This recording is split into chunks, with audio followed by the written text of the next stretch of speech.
अस्सलाम वालेकुम दोस्तों, क्या हाल है आपका। उम्मीद है आप सब ठीक होंगे। चलो तो आज की कहानी शुरू करते हैं। जब तक हम अपने बच्चों की तरबियत ठीक तरीके से नहीं करेंगे और उनको अखलाकी तौर पर मजबूत नहीं करेंगे, तब तक उनकी तालीम का कोई खास फ़ायदा नहीं है। असल तरबियत घर से ही शुरू होती है, बल्कि माँ की गोद सबसे पहली तरबियत गाह है। मुझे बहुत अफसोस होता है जब ऐसे वाक़यात सुनने को मिलते हैं जो बिल्कुल गैर यकीनी होते हैं। कुछ अरसा पहले एक मशहूर होटल में एक मिट्रिक की तालिब इल्म को जालिमों ने ज़्यादती का निशाना बनाया। जब मैंने ये खबर पढ़ी तो मेरे पैरों तले ज़मीन निकल गई और मैंने इन बाराकितों को अबरतनाक सज़ा देने का फ़ैसला किया। मगर एक बात मेरी समझ से बाहर थी जिसने मुझे सोचने पर मजबूर कर दिया कि लड़की की मर्ज़ी के बगैर वो उसे होटल में ले जाने में कैसे कामयाब हो गए। अगर ये अगवा का केस नहीं था तो लड़की होटल तक कैसे पहुंची?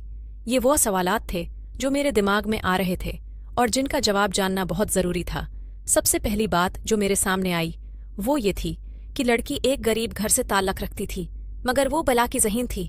उसने हर क्लास में टॉप कर रखा था, उसने एक टेस्ट पास करके वजीफ़ा हासिल किया था और एक बड़े इदारे में मुफ्त तालीम हासिल कर रही थी। इस स्कूल में लड़के और लड़कियां दोनों तालीम हासिल कर रहे थे। कुछ माह बाद मुतासरा लड़की की इसी स्कूल के एक लड़के से दोस्ती हुई। वो लड़का उसे महंगे तहाइफ देने लगा, कभी कपड़ों के सोट तो कभी सोने के ज़ेवरात देने लगा। इसी तरह लड़के ने उसे महंगा मोबाइल भी गिफ्ट किया।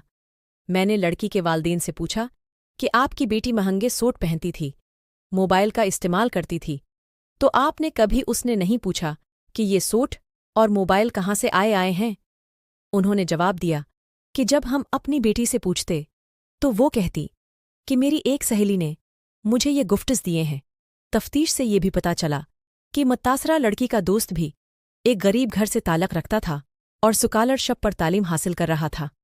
फिर सवाल ये पैदा हुआ कि लड़का इतनी महंगी चीज़ें कहाँ से हासिल करता था, तो पता चला कि ओबाश नौजवानों का एक गैंग उसे ये सब कुछ मुहैया करता था ताकि वो लड़की को अपने जाल में फंसाए।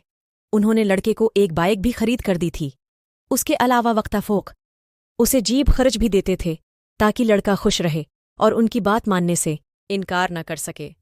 लड़के ने भी बचपन से ही महरूमियों का सामना किया था, इसलिए गलत और दरस्त जाने बगैर उनकी बातों में आकर उनके तमाम मंसूबे कामयाब बनाना गया। आखिरकार जब उन्हें महसूस हुआ कि लड़की मुकम्मल तौर पर उनके जाल में फंस चुकी है, तब उन्होंने शिकार को पकड़ने के लिए जाल बिछाया।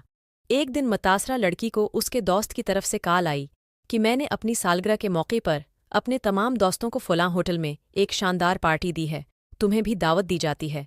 लड़की बताए कि एड्रेस पर उस होटल में पहुंची।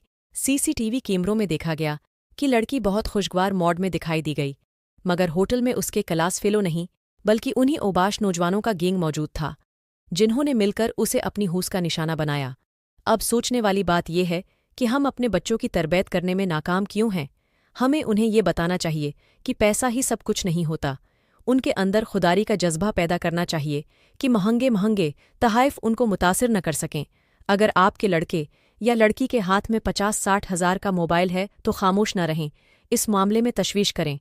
हाँ तो दोस्तों, अगर कहानी पसंद आई है तो चैनल को सब्सक्राइब करें और कमेंट्स ज़रूर करें।